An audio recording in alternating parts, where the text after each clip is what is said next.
नमस्कार, आप देख रहे हैं बिहार स्पेशल। मैं हूं आपके साथ रेखा मिश्रा। बुलेटिन की शुरुआत करेंगे राहुल गांधी के विदेश में जाकर दिए गए बयान को लेकर के। पटना में बीजेपी कार्यालय के बाहर जो है वो बीजेपी कार्यकर्ताओं का आक्रोश और गुस्सा जो है वो साफ तौर पे नजर आ रहा है। सीधे हम लिए चलेंगे आपको पटना के बीजेपी कार्यालय के बाहर, जहां इस वक्त बड़ी संख्या में कार्यकर्ता मौजूद हैं और वहां हमारे सहयोगी संजय भी हैं। सीधे उन्हीं से जानने की कोशिश करेंगे। संजय, बताइए पूरा मामला क्या है और किस तरीके का नजारा और आक्रोश जो है वो देखने को मिल रहा है कार्यकर्ताओं में।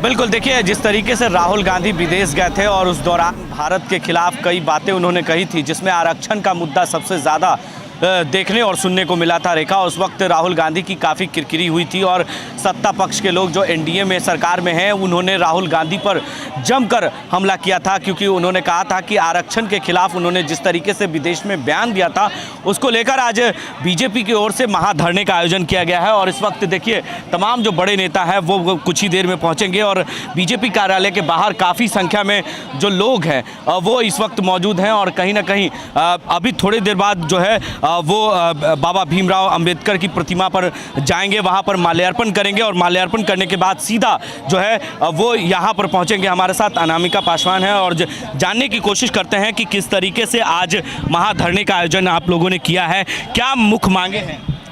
जी देखिए, हमारी मांग है कि राहुल गांधी जी माफ़ी मांगे। एक तरफ तो अपने आप को भारतीय कहते हैं और विदेशों यानी अमेरिका जैसे देशों में जाकर हम भारतीयों के बारे में गलत वक्तव्य देते हैं। उन्हें माफ़ी मांगनी ही चाहिए, नहीं तो वो अपने आप को भारतीय ना कहें। इसलिए ना कहें कि हमारे एक तरफ हमारे नरेंद्र भाई प्रधानमंत्री हैं जो कि भारत का नाम और काम दुनिया में उसका परचम लहरा रहा है, और एक तरफ ये राहुल गांधी है जो हमारे भारत का नाम जाके विदेशों में खराब कर रहे हैं। वो हम अनुसूचित जातियों के बारे में खराब स्टेटमेंट देते हैं, वो भारतीयों के बारे में खराब स्टेटमेंट देते हैं, वो हिंदुओं के बारे में खराब स्टेटमेंट देते हैं। आप साबित क्या करना चाहते हैं? आप अगर भारत में भारतीयों से बात करिए ना, आपकी तो सरकार बन नहीं रही है, आप बौखला रहे हैं और विदेशों में जाकर इस तरह का स्टेटमेंट दे रहे हैं। आपको हर हाल में माफ़ी मांगनी चाहिए। इसीलिए हम अनुसूचित जाति मोर्चा के जो भारतीय जनता पार्टी बीजेपी बिहार के लोग हैं, आज हम लोगों ने धरना रखा है, महाधरना रखा है कि उन्हें राहुल गांधी को माफ़ी मांगनी चाहिए। सफाई भी दी थी इस पूरे मामले को लेकर। उन्होंने कहा था कि हमने ऐसा नहीं कहा है, हमने कहा है कि आरक्षण की जो दायरा है उसे बढ़ाया जाए। बिहार में आप लोग आरक्षण का दायरा जो बढ़ाए हैं, सरकार एनडीए की जब थी तभी इस मांग को उठाया था विपक्ष नेता प्रतिपक्ष तेजस्वी यादव ने, और उसके बाद जब महागठबंधन की सरकार बनी तो आरक्षण का दायरा बढ़ाया गया। उसको अभी उस मामले को लेकर कोर्ट में सुनवाई चल रही है। तो फिर बिहार में दो नीति और केंद्र में इस तरह की बात आप लोग कर रहे हैं। देखिए, जो नीति है वो चल रही है, उस पर बात हमारे नरेंद्र मोदी जी ने कभी नहीं कहा कि मैं आरक्षण खत्म करूंगा या आरक्षण को घटा दूंगा। ये उनका वक्तव्य है, लेकिन आप विदेश में ऐसा कह रहे हैं। आज ये धरना उसके लिए है ना कि उसके लिए है। आप बातों को चीज़ों दोनों अलग अलग चीज़ें हैं। आपका जो अंदर का आत्मा कह रहा है हम भारतीयों के बारे में, वो आप जाके विदेशों में बोल रहे हैं। तो हमने आप जी ने जो बोला है इसलिए हम धरना पे बैठे, माफ़ी मांगनी चाहिए। चुनाव में आरक्षण का मुद्दा सबसे ज़्यादा गूंजा अनामिका जी, और सीधे तौर पर उन्होंने कहा कि संविधान खतरे में है, आरक्षण खत्म किया जाएगा। लेकिन जो स्थितियां केंद्र में बनी, विपक्ष मजबूत हुआ, आप लोगों की जो सीटें हैं वो कम हुई बिहार में भी और केंद्र में भी। देखिए, सीटें कम हुई लेकिन सरकार तो हमारी है ना। और सबसे बड़ी बात है कि अगर आरक्षण को खतरा होता और आरक्षण खत्म करना होता तो 10 वर्ष से भी हमारे मोदी जी प्रधानमंत्री है, क्यों नहीं आरक्षण खत्म हुआ और आरक्षण में कोई कमी आई? हम अनुसूचित जातियों की सुविधाएं तो और दिन प्रतिदिन बढ़ती जा रही है, ये राहुल गांधी जी को नहीं दिखाई दे रहा है। और कांग्रेस के लोग जो बोल रहे हैं, उन्होंने हमारे बाबा साहब भीमराव अंबेडकर को कब सम्मान दिया भाई? उन्होंने तो हमें हमेशा अपमान ही किया हमारे बाबा साहब का, उन्हें हराने की बात की है, उनकी नीतियों का विरोध किया है। हिंदू कोड बिल जब बाबा साहब लाना चाहते थे इन कांग्रेसियों ने होने नहीं दिया। तो आप ना बताइए कि हम जो अपने आप को अनुसूचित जाति विरोधी करे वो राहुल गांधी है, एक तरफ हमारे नरेंद्र मोदी है। देखिए, उन्होंने पंचतीर्थ बनाया है हमारे बाबा साहब के लिए, भारत रत्न दिया है। कांग्रेस ने कभी भारत रत्न दिया? तो हम अच्छी तरह अपने लोग हमारे लोग जानते हैं, मैं भी जानती हूँ कि राहुल गांधी अनुसूचित जाति विरोधी हैं, वो संविधान विरोधी हैं अभी भी। लेकिन कहीं ना कहीं आरक्षण को लेकर जिस तरीके से विपक्ष बिहार में भी हाय तौबा कर रही है और केंद्र में भी, हमारे जो लोग हैं ना वो बहुत भोले भाले हैं। उन्होंने हमारे लोगों को ये कहा क्योंकि कोई मुद्दा तो उनके पास था नहीं कि हम किस आधार पर वोट मांगेंगे, तो उन्होंने हमारे लोगों को कहा कि अगर मोदी जी की सरकार आई तो आरक्षण खत्म। लेकिन हमारे लोग ना समझ है, लेकिन वो इतने बेवकूफ़ नहीं है, उन्होंने सपोर्ट किया है, तभी हमारे मोदी जी की सरकार बनी है। आरक्षण खत्म करना होता तो फुल मेजोरिटी में थे ना मोदी जी पिछली सरकार में, उन्होंने कभी आरक्षण खत्म करने की बात नहीं कही, ना आज कह रहे हैं ना कल कहा। देखिए, साफ तौर से अनामिका पासवान ने सीधे तौर पर राहुल गांधी पर निशाना साधा और उन्होंने आरक्षण को लेकर साफ तौर से तमाम सवालों का जवाब दिया। और भी कुछ बीजेपी की नेत्री हैं, उनसे भी हम बात करेंगे और जानेंगे, तमाम सवालों का जवाब लेंगे कि आज राहुल गांधी को लेकर आप लोग महाधरने का आयोजन किया गया। हाँ, हम लोगों ने राहुल गांधी के खिलाफ आज मोर्चा खोला है और उनके इस विरोधाभास मतलब वाक्यों का हम लोग विरोध कर रहे हैं। उन्होंने मतलब वो ना तो हिंदुत्व के मतलब सपोर्ट में कभी कुछ बोलते हैं, ना ही दलितों के बारे में किसी के बारे में नहीं बोलते, हमेशा वो इसी तरह का मतलब बात करके हमें आहत करते हैं। क्या कहेंगी मैम, आज आप लोगों ने राहुल गांधी के बयान पर कहीं ना कहीं अब सियासत तो नहीं हो रही? राहुल गांधी के विरोध में हम लोग इसलिए उतरे हैं कि उनको माफ़ी मांगनी चाहिए। आरक्षण को लेकर जो इस तरह से वो अपना वक्तव्य रखते हैं, उनको तो माफ़ी मांगनी चाहिए। वो क्या चाह रहे हैं, हमारे एससी और ओबीसी को भड़काना। ये अब ओबीसी और एससी बहुत जागरूक हो गई है, भड़कने वाली नहीं है। अगर राहुल गांधी ये कर रहे हैं तो वो सपना देख रहे हैं, ख्वाब देख रहे हैं, ऐसा कुछ भी नहीं हो रहा। आरक्षण कभी छीना ही नहीं जाएगा, ये गलतफहमी में है। उनको अभी बच्चा है राजनीति में। राहुल गांधी अभी बच्चा है राजनीति में, ये कहना है महिला मोर्चाओं की। और जिस तरीके से उन्होंने बयान दिया और सीधे तौर पर अभी देखिए तस्वीरें हम दिखा रहे हैं, रेखा, इस वक्त महाधरने का आयोजन किया गया है। काफ़ी संख्या में जो बीजेपी के नेता हैं, कार्यकर्ता हैं, वो धीरे धीरे पहुंच रहे हैं और काफ़ी बड़ी मंच बनाई गई है जो है आज महाधरने के लिए। और एक दिवसीय महाधरने का आयोजन किया गया है बीजेपी की ओर से। तमाम जो बीजेपी के नेता हैं यहाँ पर मौजूद हैं और सीधे तौर पर आरक्षण को लेकर कहीं ना कहीं जो आरक्षण का दायरा है, बिहार में भी दायरा बढ़ाया गया था आरक्षण को लेकर, उस दायरे पर अभी मामला जो है न्यायालय में चल रहा है कहीं ना कहीं। और इसको लेकर तेजस्वी यादव बीजेपी पर निशाना साधते रहते हैं और आए दिन आरक्षण के मुद्दे जो है लोकसभा के चुनाव में भी गूंजे थे और लगता है कि बिहार में विधानसभा के जो चुनाव हैं उस मामले को लेकर भी आरक्षण के मामले गूंजने वाले हैं एक बार फिर से। और जिस तरीके से राहुल गांधी ने बयान दिया है विदेशों में और अपने ही देश की बुराई उन्होंने की है, तो कहीं ना कहीं प्रधानमंत्री और गृह मंत्री अमित शाह ने भी कहा था सदन में कि अगर राहुल गांधी को अगर कुछ भी बात करना है तो वो एक मंच पर आकर बात करें, अपने देश में बात करें, विदेशों में देश अलग जगहों पर भी इस मुद्दे को लेकर के आंदोलन देखने को मिला। मैं चाहूंगी और भी कुछ लोगों से आप बातचीत करिए संजय और उनसे जानने की कोशिश करिए इस पूरे मामले को।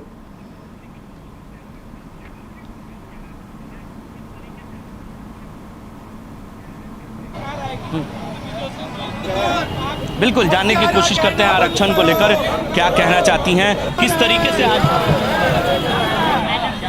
धरना का आयोजन करने का मुख्य कारण है राहुल गांधी जो शब्द यूज किए हैं कि आरक्षण को रद्द करेंगे, तो राहुल गांधी को माफ़ी मांगना पड़ेगा अनुसूचित जाति के मोर्चा लोगों से, क्योंकि आरक्षण तो भीमराव अंबेडकर जी ही दे चुके हैं, तो फिर काटने का अधिकार किसी भी पार्टी को नहीं है।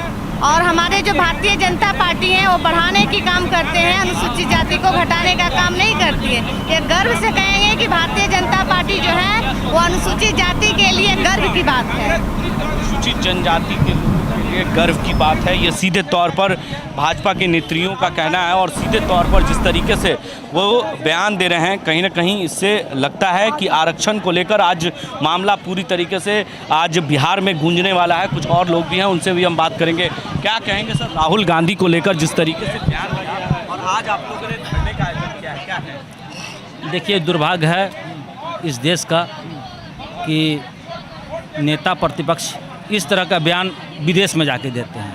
उनको अगर कुछ बयान देना ही है तो अपने देश में रह के देना चाहिए। विदेश में हम पूरे भारतीयों का अपमान होता है अगर किसी तरह का इस तरह का बात वो करते हैं तो। और घर में अगर कोई बात होती है तो नेक टू नेक बात होती है। इसलिए राहुल गांधी एक जिम्मेवार पद पे हैं, प्रतिपक्ष के नेता हैं, उनको इस तरह का बयान नहीं देना चाहिए आरक्षण संबंधी। और उनको पता है कि आरक्षण का सहसम्मान कौन पार्टी कर रहा है। आज भारतीय जनता पार्टी 2014 सरकार में आई है। और आप देख रहे हैं कि जो बाबा साहब के जो सम्मान में 5 तीर्थ स्थल बने, वो कौन बनाया? भारतीय जनता पार्टी बनाई है, नरेंद्र मोदी जी बनवाए हैं। तो कहने का मतलब है कि आप भी 70 साल कांग्रेस राज किए, आपने क्यों नहीं बनवाया? आपने क्यों नहीं किया? जब बाबा साहब चुनाव में लड़ रहे थे लोकसभा में जाने के लिए, तो आप अपने एक बराहिल नौकर जिसको कहते हैं उसको उनके विरोध में खड़ा करते हैं। तो ये कहाँ सम्मान की बात होती है? ये भारतीय जनता पार्टी सबके सम्मान की बात करता है मित्रों। और आज जब बाबा साहब जो सबके लिए सबका अनुयायी हैं, पूरे भारत में उस सम्मान, सब लोग सम्मान की दृष्टि से उनको देखता है, और कांग्रेस के लोग उनको अपमान करता है, ये हम लोग बर्दाश्त नहीं करेंगे। आज इसमें धरना कहेंगे सर, इसमें हम यही कहना चाह रहे हैं कि जिस तरह से एक तो इस देश में दलितों के उत्थान की बात हो रही है, ठीक, जब चुनाव आते हैं बड़े बड़े वादे होते हैं, दलित को ये करेंगे वो करेंगे, लेकिन ये बताइए आरक्षण तो और भी लोग के पास है, लेकिन उन पर चोट क्यों नहीं होती है? लेकिन ले दे के दलित आरक्षण पर ही होते। जैसे राहुल गांधी जी, एक तो सबसे बड़ा चीज़ है कि अपनी लड़ाई घर में ही, अगर कुछ कहना हो तो घर में बोलें, विदेश में जाके कहना उचित कहीं से नहीं है। ठीक है, उनको ये बात क्यों बोल रहे हैं कि हम समीक्षा करेंगे? क्या और भी तो आरक्षण यहाँ है और भी चीज़ें, उन पर क्यों नहीं? देश का आर्थिक होना चाहिए, उस पर समीक्षा होना चाहिए, विकास पर समीक्षा होनी, लेकिन ये आरक्षण भी समीक्षा क्यों होता है भाई? क्या मतलब है? यानी कि कहने का है मैंने पेट में दांत रखे हुए हैं कि किसी तरह से इनको दलितों को यहीं रहने दिया जाए। चुनाव के वक्त उन्होंने कहा था कि आरक्षण जो है वो खतरे में है, संविधान खतरे में है। लोकसभा के चुनाव में पूरी बातें इस तरह की हुई, सुनने को भी मिला और देखने को भी मिला। और लेकिन विदेश में जाकर इस तरह की बात करना, एक तरफ बिहार में जब चुनाव के समय उन्होंने कहा था कि आरक्षण खत्म किया जा रहा है और संविधान खतरे में। देखिए, यही तो दुर्भाग्य है कि एक तरफ चुनाव से पहले बोलते हैं कि दलित आरक्षण खतरे में है, तो जब दलित आरक्षण खतरे में है तो उनको मजबूती के साथ बोलना चाहिए, लड़ना चाहिए और दलित के हित में खड़ा होना चाहिए। देखिए, सरकार बनाना और विपक्ष में रहना वो मायने नहीं रखते हैं। आप कितने दलितों के लिए आप वचनबद्ध हैं, कितने आप उत्साहित हैं, कितने उनके लिए उत्थान के लिए प्रयत्नशील हैं। लेकिन ये तो क्लियर हो गया कि ये लोग वोट बैंक के लिए कर रहे हैं। ओनली 70 साल उन्होंने राज किया, आखिर दलितों की हालत क्या रही आप खुद सोच सकते हैं। आज से आप कुछ दिन पहले के वो दलित साथ में बैठ पाते थे, आज जो है कम से कम बीजेपी के शासनकाल में लोग को शिक्षा पर जोर दे गया, लोग को मुख्यधारा से जोड़ा गया। तो आज देखिए कदम पे कदम मिला के लोग चल रहे हैं, ये तो बड़ी बात है ना। लेकिन 70 साल में आपने क्या किया जो आज फिर वही चीज़ समीक्षा, यानी कि आप जो दलितों के जो विपक्ष वोट है उसको एकत्रित करना चाह रहे हैं। आगे चुनाव आएगा तो पलट वोट के लिए, बस चुनाव आएगा। क्या कहेंगे? देखिए, सबसे पहले मैं ये राहुल गांधी जी को बताना चाहता हूँ कि गरीबी क्या होता है राहुल गांधी जानते हैं क्या? उनसे पूछिए कि आप गरीबी क्या होता है वो जानते हैं? सोने के चम्मच में उनका जन्म हुआ है, मुंह में सोने का चम्मच लेकर जन्म लिया है, और वो आरक्षण को समाप्त करने की बात करते हैं। उन्होंने देश का अपमान किया है, गरीबों का, अनुसूचित जाति वर्गों का। पूरी भाजपा के लोग आरक्षण को खत्म करना चाहते हैं और संविधान खतरे में। मैं आपके माध्यम से ये उनको बताना चाहता हूँ कि थोड़ा अध्ययन कीजिए राहुल गांधी जी। आप इतने बड़े घर में जन्म लिए हैं, जब आप अध्ययन नहीं कर सकते हैं तो बयान मत गलत दीजिए। भारतीय जनता पार्टी क्या की है वो आप लोग से भी छुपा हुआ नहीं है। जिस प्रकार से गरीब स्वर्णों को 10% आरक्षण यही गरीब का बेटा, यही अति पिछड़ा का बेटा ने दिया है, क्या आपको लगता है कि जो अति पिछड़ा का बेटा हो वो आरक्षण समाप्त करेगा? आपको ऐसा लगता है? राहुल गांधी जी होश में रहिए, क्या बोलना है उससे पहले पढ़ लीजिए, अपने सलाहकारों से कुछ शिक्षा लीजिए, ज्ञान लीजिए, तब बोलिए। और नहीं, आपके अगल बगल में ही बैठे वाले लोग आपको भड़का रहे हैं तो वो नहीं चाहते हैं कि आपका विकास हो। तो इस प्रकार से हम इतना बात कहना चाहेंगे कि राहुल गांधी और कांग्रेस परिवार हर समय भारतीय जनता पार्टी का विरोध करना है, करे। एक अलग नीति विदेश जाने के बाद दोहरी चरित्र उनका 100% क्यों नहीं दिखता है? मूल अगर बात किया जाए उनके मूल निवासी पे, मूल निवासी नहीं है वो, मैं इस डंके की चोट पे कह सकता हूँ। वो भारत का दर्द क्या जाने, भारत के गरीबी के क्या जाने वो? जो व्यक्ति शुरू से राजा महाराजा के घर में जन्म लिया हो, उनकी माँ भी विदेश की है, ये सब लोग जानता है। वो उनको हक नहीं है इस तरह का बात करने का। आज जिस तरह से गरीब जनता देश के लिए जी रहे हैं, क्या वो देश के लिए जी रहे हैं? वो अपना नीति को, अपने विचार को थोपना चाहते हैं गरीबों पे। वो नहीं चलेगा इस देश में जब तक नरेंद्र मोदी का शासन रहेगा। नरेंद्र मोदी ने जिस प्रकार से इस देश का विकास किया है, विदेश में जिस तरह से डंका बजा है, सब लोग जानते हैं, जनता जान रहा है। क्यों तीसरी बार भारत में उनकी सरकार बनी है?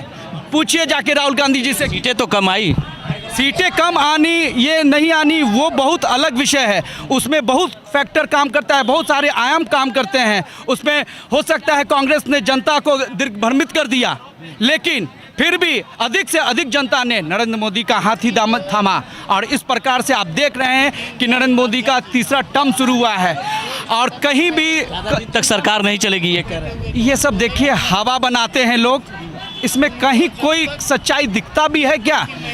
लोगों को चाहिए कुछ से कुछ बोलने के लिए, मीडिया में बने रहने के लिए, तो उनके दल के नेता जिनको कोई तबज्जुम नहीं देता है, तो मीडिया वाले को कुछ दे करके बयानबाजी देते रहते हैं, उससे कोई फर्क नहीं पड़ता है। देखिए साफ तौर से रेखा, जिस तरीके से आज आरक्षण को लेकर कहीं ना कहीं महाधरने का आयोजन किया गया है और बीजेपी कार्यालय के बाहर काफ़ी संख्या में जो है नेताओं का यहाँ पर जमावड़ा है और आज महाधरने के माध्यम से कहीं ना कहीं राहुल गांधी पर बड़ा हमला किया जा रहा है और सीधे तौर पर कहा जा रहा है कि वो सार्वजनिक मंच पर आकर माफ़ी मांगे। उन्होंने जिस तरीके से विदेशों में जाकर अपने ही देश के खिलाफ उन्होंने बयानबाजी की है और आरक्षण को लेकर उन्होंने जो बात कही है उसको लेकर आज महाधरने के माध्यम से जो है राहुल गांधी को घेरा जा रहा है। राहुल गांधी विपक्ष में बैठने के काबिल बने। आज उसी आरक्षण को लेकर उन्होंने विदेश में जाकर जिस तरीके से बयानबाजी की है उसे बीजेपी मुद्दा बना करके अब राहुल गांधी से सार्वजनिक तौर पर माफ़ी की मांग कर रही है और इसी को लेकर पटना में आज महाधरना जो है वो आयोजित किया गया है भाजपा का। देखने वाली बात होगी कि बीजेपी के इस आंदोलन का कांग्रेस पार्टी के नेता किस तरीके से जवाब देते हैं। बहुत बहुत धन्यवाद संजय हमारे साथ जुड़ने के लिए और तमाम जानकारियां देने के लिए। तो बिहार स्पेशल में हमने आपको विस्तार पूर्वक दिखाया कि किस तरीके से राहुल गांधी के विदेश में जाकर आरक्षण को लेकर दिए बयान पर पटना के बीजेपी कार्यालय के बाहर महाधरना का आयोजन किया गया है और देखने वाली बात होगी कि आने वाले दिनों में इसको लेकर के किस तरीके से चीजें सामने आती है। मेरे साथ बिहार स्पेशल में अभी के लिए इतना ही। आप देखते रहिए लाइव इंडिया हर पल। नमस्कार।